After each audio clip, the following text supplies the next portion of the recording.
Sabiam que Veldora nasceu como a encarnação do caos primordial? Todos os dragões verdadeiros possuem uma natureza única da qual eles nasceram, e Veldora nasceu encarnando o caos, podendo assim controlar os elementos água, vento e espaço, 3 elementos diferentes dos outros. Inclusive, além de Veldanava, obviamente, Veldora é o único dragão verdadeiro original que tem controle sobre tantos elementos. Velgrind controla o calor, a aceleração, enquanto Velzard controla o frio, a desaceleração, e Veldora controla o vento, o espaço e a água. E ele também ser a encarnação do caos explica muitas coisas, principalmente porque ele sempre foi alguém destrutivo, ele sempre foi alguém que causava caos. Desde o seu nascimento, Veldora foi atormentado por uma implacável sensação de inquietação, e esses ataques acabavam levando ele a ataques destrutivos, a sair destruindo tudo, criando tempestades de magículos e, claro, lutando contra oponentes. Basicamente, Veldora foi quase como se amaldiçoado desde sua criação, e por isso ele era tão destrutivo no passado, e por isso que ele é chamado de dragão maligno, porque de fato, antes do Rimuru, antes da sua prisão, ele vivia apenas para sair destruindo coisas, basicamente. Veldora, como um dos personagens mais adorados e queridos de Tensura, foi muito bem desenvolvido pelo autor. De fato, ele não aparece muito toda hora, mas ele foi bem desenvolvido, e muitas coisas ficaram de fora do anime, obviamente,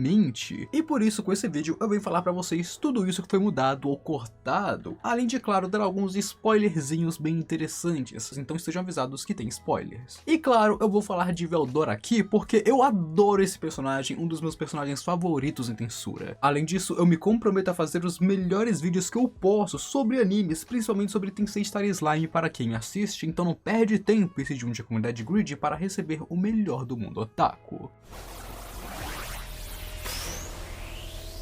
Em segundo lugar, Veldora foi o quarto dragão verdadeiro a nascer nesse mundo, sendo o irmão mais novo até a ascensão de Rimuru como o quinto dragão verdadeiro, e então se tornou o mais novo deles. Mas isso é irônico, já que Rimuru age de maneira muito mais madura que Veldora. Inclusive, é ele quem meio que protege Veldora de suas irmãs mais velhas, e se manifesta por ele, porque Veldora está aterrorizado por elas. E por causa de como é a relação do Veldora e de Rimuru, as pessoas acham que Rimuru basicamente domou Veldora, já que ele tem claramente uma mão dominante nessa relação, e isso não está errado, o Rimuru meio que domou o Veldora. Em terceiro lugar, Veldora é imortal basicamente. Como um verdadeiro dragão, o dragão da tempestade Veldora nunca vai morrer, já que os verdadeiros dragões são conceitos e eles sempre irão reencarnar. Embora quando um dragão reencarna, ele perde sua personalidade. Basicamente, a reencarnação é outra pessoa. É o dragão, é um verdadeiro dragão da tempestade, mas é outra pessoa. Porém, Veldora pode burlar isso através de Rimuru, já que Rimuru possui a habilidade Dragão da Tempestade, que permite que, mesmo que Veldora morra, ele possa reviver como um dragão, assim como normalmente ele faria, só que com suas memórias intactas. Essa habilidade permite que Rimuru recrie Veldora caso ele se vá, permitindo assim que seu amigo seja verdadeiramente imortal enquanto Rimuru estiver vivo. Dessa forma, dentre os dragões verdadeiros, Veldora é de fato o único que é imortal com toda certeza. Mesmo que ele morra, ele vai continuar sendo ele mesmo e não vai se tornar outra pessoa. Além disso, ele está ligado à alma de Rimuru, e assim pode ser invocado a qualquer momento pelo Slime, como quando Rimuru invocou Veldora inconscientemente durante o Walpurgis para lidar com a Milin. Em quarto lugar, Veldora sofria muito bullying de suas irmãs mais velhas, a Velgrind e a Velzard. Desde o seu nascimento, por causa da sua inquietação e ataques violentos, Veldora desafiava suas irmãs mais velhas quando ficava entediado, querendo provar ser superior a elas, porém isso realmente não dava certo. As duas irmãs sempre acabavam com a raça do Veldora, e então, em ordem de tentar colocar bom senso na cabeça do irmão mais novo, as duas sempre davam grandes surras nele e acabavam fazendo ele reencarnar, e isso apenas piorava o problema, porque ele reencarnaria como uma nova pessoa, sem sua personalidade anterior, apenas com algumas memórias. E eles ficaram nesse ciclo por muito tempo. Ele se rebelava, reencarnava, ele se rebelava, reencarnava. E esse ciclo deixou uma marca na alma de Veldora, que ele tem um medo instintivo, um medo primordial das suas irmãs mais velhas. Se ele vê Velgrind ou Velzard, ele começa a tremer de medo delas, porque isso foi marcado na sua alma, na sua existência. Em quinto lugar, e bom, se Velgrind e Velzard acabavam com a raça de Veldora, Veldanava era o único que protegia ele das mais velhas, e assim deixava o Veldora em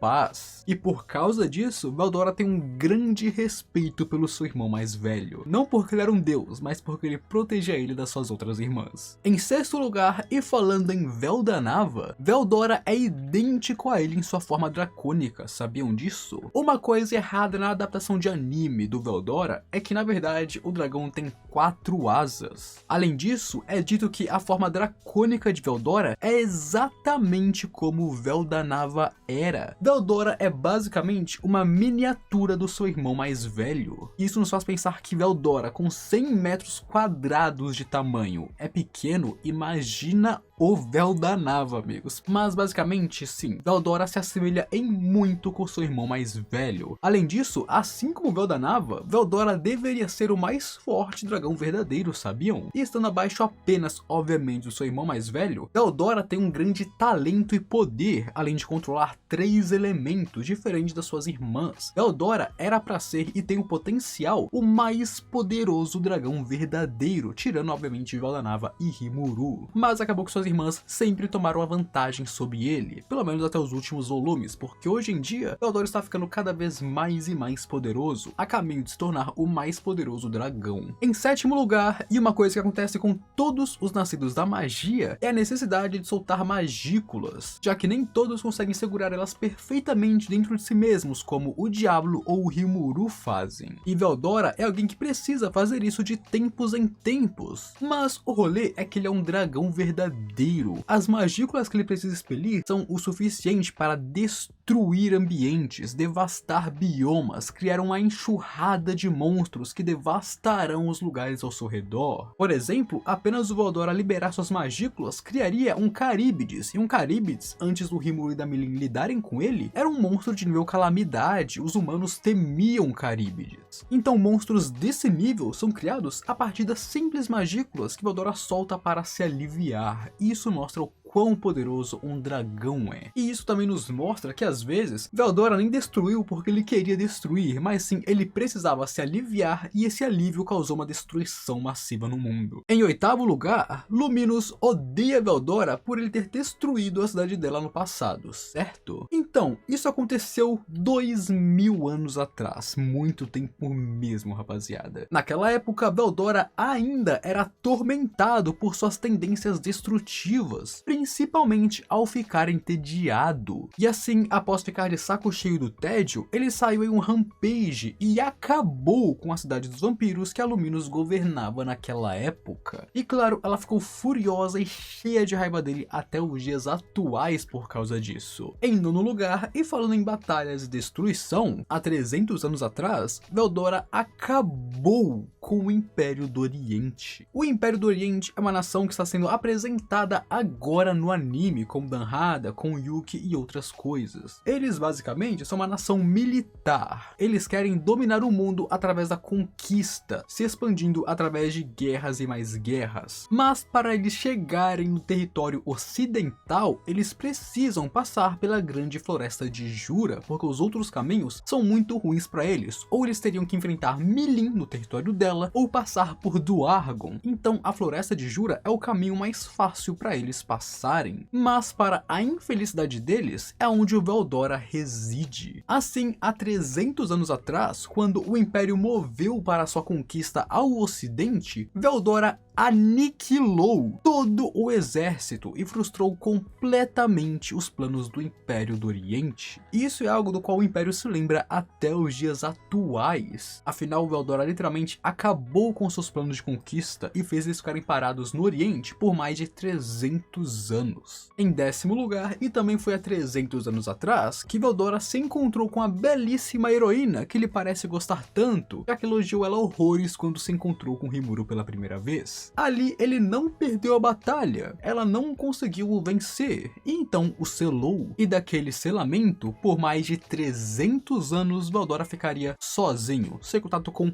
ninguém, nenhuma única alma viva chegou perto dele. Durante 3 séculos, foi Veldora consigo mesmo, falando consigo mesmo e vendo suas magículas indo embora, vendo a sua morte chegando. Ele passou 300 anos vendo sua própria morte, até que Rimuru apareceu e mudou tudo na vida do dragão. Em 11º lugar, durante o primeiro encontro com Rimuru, desde o começo, Veldora reconheceu ele como um igual. Veldora não desprezou o Slime ao entender que ele era um ser inteligente e pensante, não agindo de maneira superior e respeitando o pequeno monstro. E claro, isso ajudou neles se tornarem amigos no final. Afinal, se Veldora fosse alguém desrespeitoso, superior e tudo mais como normalmente os poderosos são nesse tipo de obra, Rimuru e ele com certeza não teriam virado amigos. Em 12º lugar, o resultado do primeiro encontro de Rimuru e Veldora é que ele foi devorado e acabou indo parar no estômago do Slime, onde ali Veldora passou muito do seu tempo lendo e assistindo as memórias do Slime de sua vida passada. E assim, lendo os mangás, assistindo os animes e vendo as memórias do Rimuru, Veldora se tornou um otaku e passou a chamar os mangás de textos sagrados, porque de fato para ele isso aqui é uma coisa divina. Mas, além disso, por ter visto todas as memórias do Rimuru, Veldora também é quem sabe os segredos mais obscuros de Satoru Mikami, como por exemplo, o que ele tinha naquele seu HD que ele pediu para o seu amigo queimar antes de morrer. Sim, amigos, Veldora sabe os podres que o Rimuru possui, mas eu já falei desses podres em outro vídeo, então comenta aqui embaixo se você se lembra ou se você já assistiu aquele vídeo e sabe do que eu tô falando. Em 13º lugar, e além de ser um otaku enquanto estava no estômago do Rimuru, Veldora também se tornou amigo de Ifrit, após o mesmo ser engolido por Rimuru para salvar a Shizu. Mas, além de criar amizade com o espírito, Veldora se tornou o mestre dele, nos mostrando que desde essa época, Veldora tem os dotes para se tornar um professor, igual hoje em dia ele é o professor de Zegion.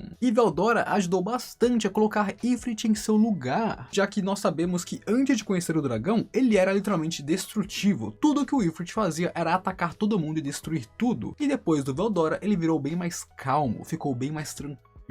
Em 14º lugar, e embora Rimuru tenha usado muitas magículas do Veldora para nomear monstros enquanto o mesmo estava no seu estômago, ele não ficou mais fraco, sabiam disso? Surpreendentemente, mesmo que Rimuru usasse as magículas do Veldora, o dragão não perdeu o poder, muito pelo contrário. Quando o Veldora foi liberado do estômago de Rimuru após o mesmo virar um verdadeiro Lorde Demônio, Veldora ficou várias vezes mais poderoso do que antes, estando no auge do seu poder. Então sua conexão com Rimuru apenas beneficiou o dragão. Em 15º lugar, a forma humana de Veldora é fraca, com ele não podendo utilizar todo o seu poder nela, mas ele a usa mesmo assim por um simples motivo: é legal. Com essa forma, ele pode usar as técnicas que ele aprendeu nos mangás e nos animes, e claro, videogames que viu nas memórias do Rimuru. Ou seja um Kamehameha, um Hadouken, um Shoryuken ou vários outros. Depois de ver essas técnicas na cabeça de Rimuru, Veldora está se coçando para aprender e copiar elas, e por isso ele sempre usa sua forma humana. Em 16º lugar, sabemos que Veldora ama comer e passa o dia todo comendo doces e coisas deliciosas que os outros fazem para ele. Mas você sabia que ele gosta de cozinhar também? Nos spin-offs nós vemos que Veldora gosta bastante de cozinhar e na verdade é muito bom nisso. Então parece que além de comer, ele cozinha muito bem também. E não é à toa que agora no Festival do Fundador ele quer criar sua barraquinha de takoyaki, porque ele gosta de cozinhar e quer aproveitar o festival. De fato, Veldora é apaixonado por comida, um gourmet nato.